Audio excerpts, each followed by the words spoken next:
Listen closely because what you are about to hear will change how you think about memory and what a family can hide. This is a map to an old wound hidden under timber and stone. Imagine a farmhouse frozen in time where 6 generations lived deliberately out of phase with history. They shielded a language and a law and a code that turned children into guardians of a past nobody else could enter. When the county came, they believed they were rescuing victims until they discovered they had opened a vault. The children did not speak in broken syllables or mimicry. They breathed in archaic English shaped by fields and prayer books and law not used in 2 centuries. They called each other names that echoed magistrates and field hands and ministers from another era. They moved with rituals that were training in worship. You must understand that what you are watching is a descent, not an accident. This family built a bubble and every rule enforced that bubble until the bubble became a prison. You will hear neglect and care and hold both. Because a mother who has been raised inside the bubble will not see the bars as prison bars, she will see them as the only frame that keeps meaning from dissolving. When the state separated the children, it believed it was reintroducing them to life. Yet the removal fractured the only system that had preserved them, and some of the children broke in the attempt to adapt. This is the paradox of rescue. Rescue can heal or it can extinguish what a person was taught to be. In the weeks after the removal, the oldest boy sank into fury and the smallest stopped speaking entirely, like a bell that had been muffled by cold. It is tempting to choose a side and declare who was right and who was wrong. But the truth lives in the tension where both choices create harm. Listen now as we walk the margins of that farm, as we read the journals that survived the fire, as we feel the echo of a language that refused to die. If you are listening with intent, write the phrase "I am the witness" in the comments to anchor your attention and to mark that you are ready to see what others cannot. Stay with me and open your mind wide. They are not victims in the simple sense, and they are not villains in the simple sense either. This house taught them to count time by harvest's prayers and the creak of a single floorboard. When you read the journals, you hear a voice repeating like a metronome, insisting on ritual as salvation. The library is a map of a vanished mind, and each folio is a blueprint for freezing culture in amber. Jeremiah Oldridge wrote with surgical certainty about what to keep and what to discard. He labeled contamination as moral sickness and isolated his descendants as if bottling a rare specimen. Children were taught to breathe the past until the present felt alien and dangerous. Every meal doubled as instruction, every chore became catechism, and the outside world was framed as infection. Infants learn what safety sounds like, and in that house safety sounded like archaic prayer. The consequence is a double memory, one anchored in ancestral practice, the other imposed by modern life. Reports show the children reacted to stimuli yet recoiled at ordinary objects as if meeting foreign bodies. A nurse showed a mirror to a girl and the child struck the glass like an enemy, then whispered an old blessing. Their emotional wiring was patterned by generations of reinforcement that equated leaving with death and difference with sin. This was not educational lag, it was an engineered temporal prison designed to halt psychological development in a prior century. Journals describe punishments that read like maintenance manuals and elders who policed language like national borders. When state agents entered, they tore those borders without building bridges, and the result was identity fragmentation. Separated siblings fell into despair, some attempted to end their lives rather than surrender the tongue that anchored them. Yet another truth remains, which is essential and complex. Some children used ritual and archaic speech as tools to manage panic, others repurposed cadence into work rhythms that steadied the body. They channeled chant to soothe fear, to organize tasks, and to claim private stability amid trauma. Here moral certainty fractures into practical choice, and rescue becomes a question not only of law but of what a life is worth in memory. The county made choices on paper but lacked cultural intelligence. If you want to understand power, look at how institutions remove belonging in the name of care and how that removal becomes violence. Keep watching, because next we examine custody records, psychiatric notes, and the moments where bureaucrats decided which histories to preserve and which to erase. We descend now into the quiet papers that reshaped lives. Records carry authority, and their margins hide the hands that rewrite identity. A file-stamped intervention reads like choreography to erase difference. Listen to the language that turns culture into pathology and care into conversion. A clinician notes the child is non-compliant, then prescribes lessons in speech and manners. Education plans become manuals for assimilation and therapy becomes instruction in who to be. This is how institutions neutralize dissent. They codify it and claim benevolence. Forms and checkboxes are small gates that funnel people toward acceptable versions of themselves. A social worker writes learn to adjust and the phrase becomes policy without compassion. Case notes record recommendations to remove cultural objects from the home and to reframe ritual as maladaptive behavior. The referral letters read like conquest narratives dressed as charity. Experts will argue intention matters, but intent does not erase impact. Power here is procedural, ordinary, and thus invisible. Confidential attachments are often the places memory disappears. Within sealed envelopes you will find lists of items to replace items of belonging with generic goods. There are invoices for new wardrobes and lesson plans for new names and memos demanding discretion to avoid scandal. Discretion often means silencing community testimony, and that silence becomes another wound. A judge signs an order after reading summaries, not stories, and the child becomes a line item to be scheduled. Yet the human reality resists tidy boxes. Some adults in the files weaponize procedure to protect what they love. A teacher who once dismissed a dialect returns and becomes a translator of survival.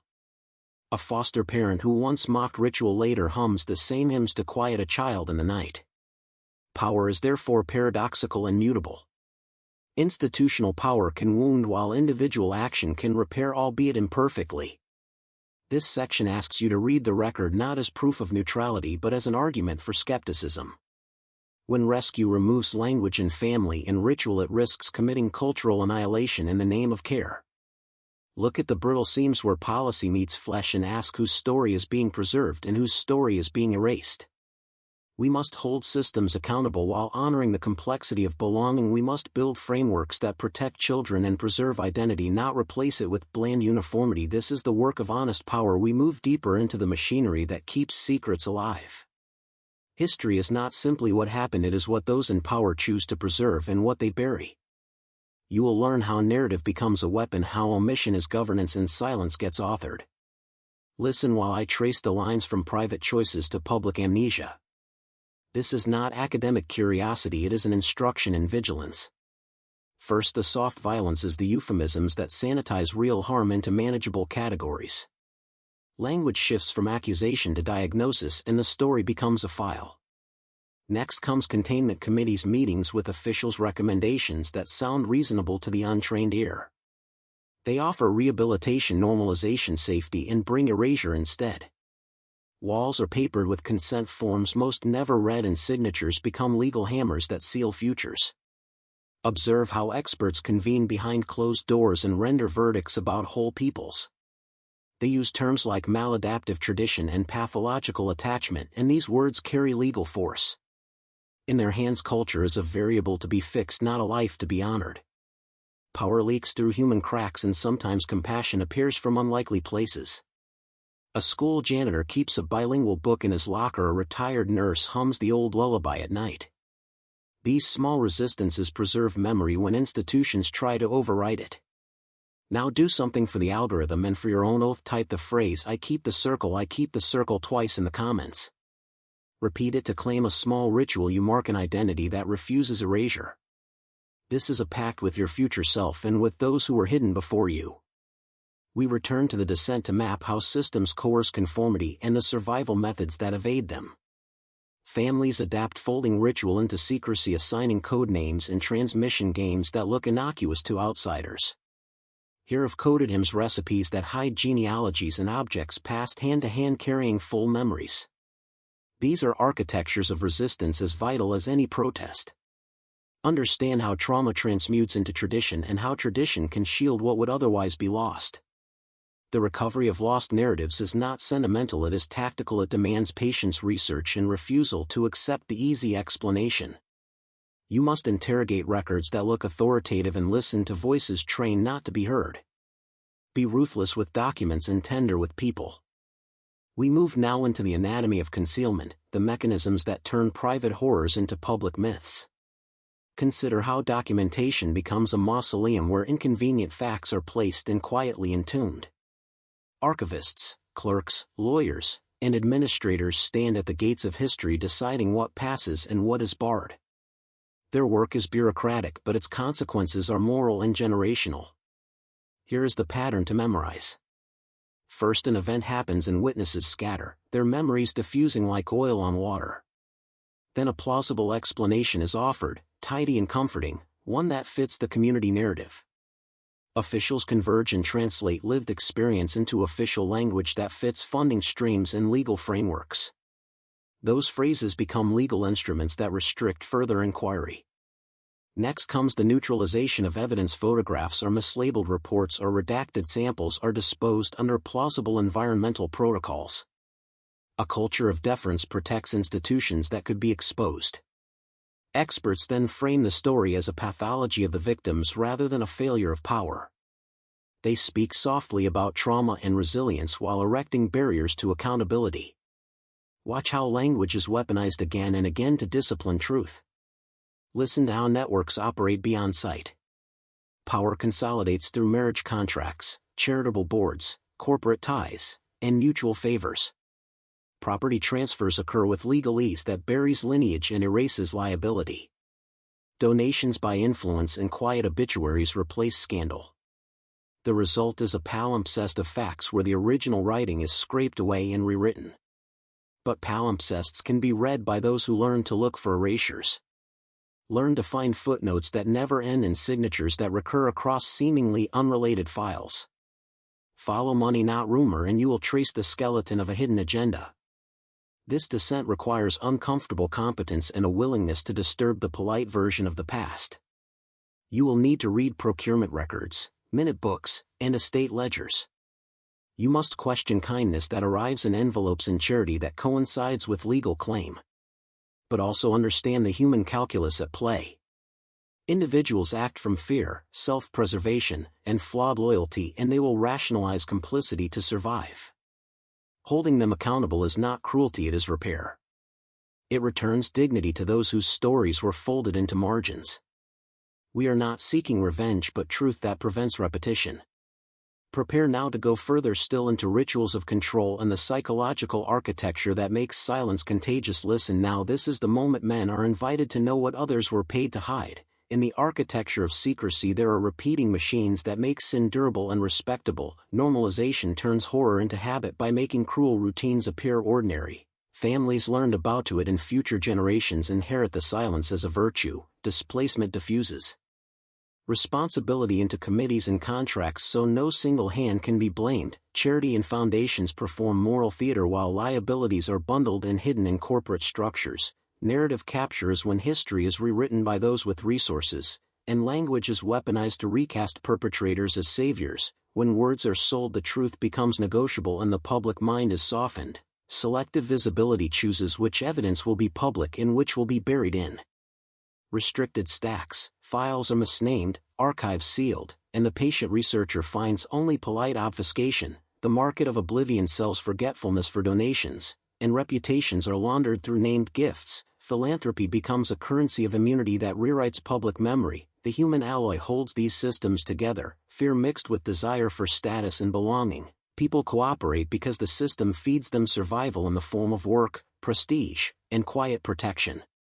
That is not loyalty, it is coerced allegiance. Here is the practical truth you must use like a blade. Follow the flows of benefit, trace gifts to promises, read footnotes where the obligations hide, look for the recurring names, the shell organizations, the steering committees that never meet in public, expose the euphemisms, document the erasures, make public what bureaucrats prefer to keep private. Accountability is operational, not rhetorical, requiring patience, records, and relentless cross-referencing. Teach others to read ledgers and minutes, to recognize the pattern of institutional denial. Privilege protects systems, so interrupt privilege with transparency and legal pressure. Seek small victories that shift incentives. Subpoenaing a ledger will often speak louder than moral outrage. Once the machinery is mapped, the strategy becomes clear. Disrupt funding, remove the shields, prosecute the administrators. The final edge is cultural. Change the way people define respect and success so that complicity loses its rewards. This descent has been deliberate, methodical, and cold, designed to outlast outrage. You now hold a map to the seams. Use it, And never let silence be the default again. Speak the names aloud, keep the records safe and relentless. You stand before the last door, the one that opens onto consequence and responsibility. Every ledger entry, every photograph by the window, every erased name converged here. Those small acts of omission were the scaffolding that let abuse survive under a mask of respectability. The truth you now carry is not entertainment, it is an obligation. First, preserve names and documents, digitize fragile letters, back up records in multiple places. Erasure thrives on physical fragility, make the fragile permanent. Second, demand public mechanisms that outlast private sympathies, fund cold case units, support independent archives, insist on transparency from institutions that curate local memory. Third, center survivors in the long term, not as brief headlines but as people who need consistent legal aid, stable housing, and the dignity of being believed. Recognize that rescue without care can injure, follow trauma-informed practice, consult experts, prioritize continuity. Do not let sympathy be a spectacle that empties into forgetfulness. Turn moral shock into slow organized labor, not a burst of viral outrage that dies with the next headline. Halfway through this series you are asked to pledge with a phrase. Now do more than pledge, ritualize responsibility. Comment the symbolic phrase twice below and then register one concrete action such as digitizing a file or donating time to a legal clinic. This ritual anchors intention to action and signals to others that you will not let memory be smoothed away. The machinery that protected wrongdoing was human and therefore subject to human pressure. Expose the soft forces that keep stories small, the polite lies, the bureaucratic tidyings, the fear of scandal. Use evidence, not rumor, publish contextualized documents, fight selective amnesia with archival truth. The final lesson is simple and practical. Systems change by steady pressure and careful attention. History bends under persistent acts of accountability and restoration. The loudest voices are not always the truest, so be loud and precise. This knowledge is dangerous because it obliges. If you accept it, you will have to choose action over comfort.